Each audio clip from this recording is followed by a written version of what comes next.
I'll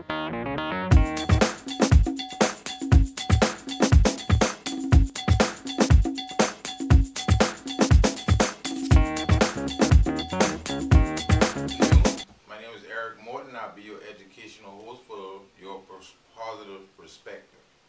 Today I have the host of the show, Jason, but we're switching sides today. I'll be asking Jason the questions, and Jason will be the interviewer. How you doing, Jason? Oh, good, Eric. Good, okay? Man. That's good. Yeah. We're discussing my grandfather, his life today. Yeah. My grandfather passed away on St. Patrick's Day this past year. He was a World War II veteran, stormed Normandy on D-Day, was parachuted in at the Battle of the Bulge, and also fought in Korea and Vietnam. Okay, today I'm going to ask you, I got a few questions the audience would like to know a little bit more about your grandfather. Sure. What did your grandfather say about what it was like storming the beaches of Normandy on June 6, 1944? Yeah, well, I asked him, I think it was the 60th anniversary of D-Day. I was like, so Papa, what was it like? And he's like, well, I'll tell you, he was very blunt to the point. He said, it was pouring down rain, we had to get up a hill, we had a whole bunch of Germans shooting at us the whole time.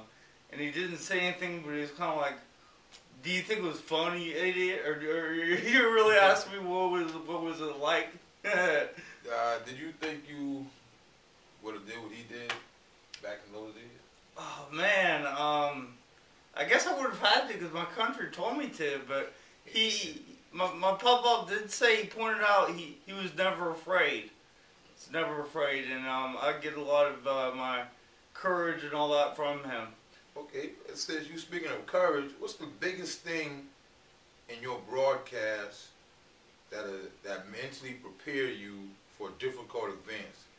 Right. Well, you know, my papa, we used to be a coal miner in Pennsylvania when he was a boy, and his brothers blasted dynamite and he got buried under the coal. And I asked him once, and I said, "Pop, didn't that experience mentally prepare you for what you saw in D-Day?" Because he was only 19 in D-Day. And he said, yeah. His voice picked up and said, yeah, definitely it prepared me. He said, just like swimming prepared you for the coma. Because when it came time, you weren't afraid of that water. When you had the chance to wake up, you weren't afraid of the water, just like I wasn't afraid of being buried under darkness and all that, and being alone. So your pre-experiences help you out for things to come in the future. Yes. And with education, Eric, that's exactly what we're going to try to do, is mentally prepare children for the challenge of school, because it is a challenge. It is. Well, how did you develop such a close relationship with your grandfather? Yeah. Well, you know, having these common things, and right after the accident, I was waking up from my coma. I still couldn't really see. But he came down and he had breakfast with me in the morning, and he would talk to me, and I could understand his voice, and I knew he was there, and it made the situation seem a lot calmer. So you saying your grandfather like a protector? Exactly, and you know, very quickly I became. So he was a medic in all these wars, and very quickly I became that injured soldier or injured comrade, and only I wasn't a soldier, I was his grandson. Okay, what was the most important thing you learned from your grandfather? Well, I got two with that. I got definitely courage and lack of fear, and also, you know, the ability and the huge desire to want to help other people and not expecting a whole lot of credit for it.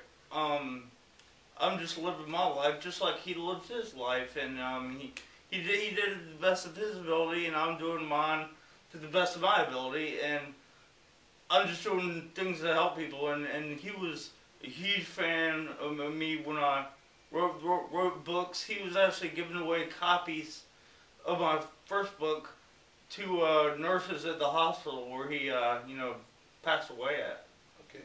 Well, I see that your grandfather was real instrumental in your life, and Yeah, he was. he educated you with life as well as academics. Yeah, And yeah. I hope that we can get these kids out there to understand that you can go through anything, but you can be pre-prepared by learning through other people. Exactly. So we'll try to do that in our future episodes, Eric. All right, and I'm sure glad to be here as the host.